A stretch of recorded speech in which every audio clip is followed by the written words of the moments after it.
Over the past couple of months, Suzuki has released a host of new vehicles. One of those vehicles is the Suzuki Alto replacement, the Suzuki Celerio. Now, it's named after some glacial river somewhere, and prices start at $109,000 and some change.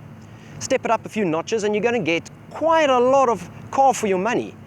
$124,900 will get you the GL model. We're going to test it and we're going to see if cheap has to be nasty or if it can actually be cheap and cheerful.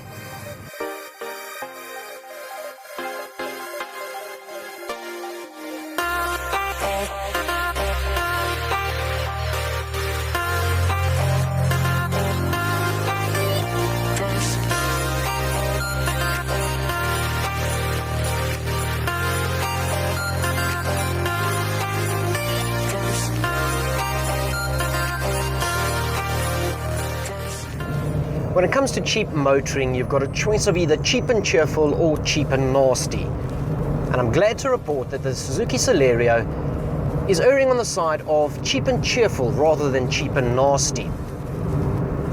Sure, there's going to be a couple of cutbacks when you're saving a whole whack of money. But with the Celerio in the GL trim, you get a couple of niceties as well to throw in. So it's not all nasty, it's not all doom and gloom in the Suzuki Celerio.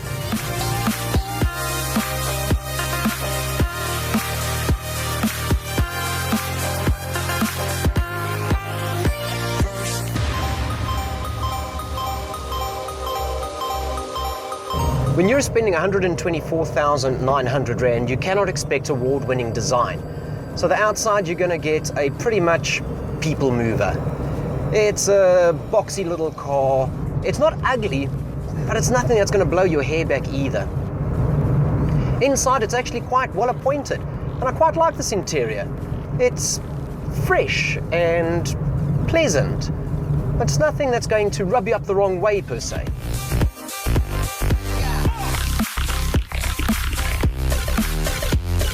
I do like the fact that on the GL model you're getting a Bluetooth sound system here. You've got some steering controls as well down here so you can answer the phone, all integrated in nicely. I do like it, it's really pleasant, it's not bad at all. I do think the seats could be a little more comfortable, a high tombstone sort of seat, but that's another money saver there so that they don't have to make a headrest and add to the costs. We've seen this on the VW Up as well. But it's now mentioning that I feel that more should have been done in terms of the styling, in terms of the interior, so that this car is competitive with vehicles like the VW Up.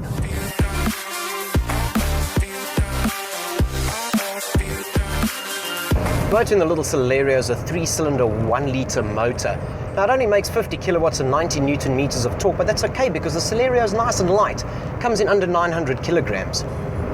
It's going to feel the pinch when you load it up, but for carting one person to and from the shops, not a problem. The Celerio was never meant to be a cross-country cruiser.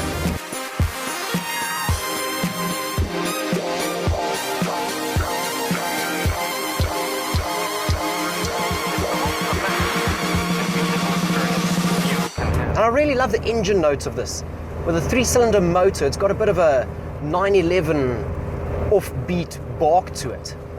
It does mean that you end up driving everywhere with your foot planted, but it makes it some fun at least.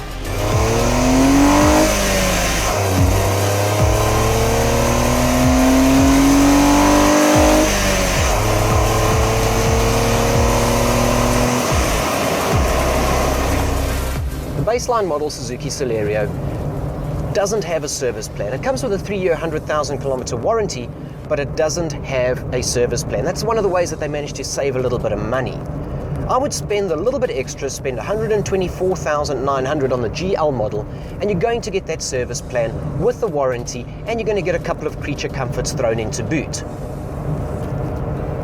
It's honest motoring, it's economical motoring, and it's motoring that's not going to leave you by the wayside. It's a respectable choice, but you will have to take a look at some of the other entry-level models before you drop the money on the Suzuki. Sadly, with the way things are going, that market is very, very tight in South Africa.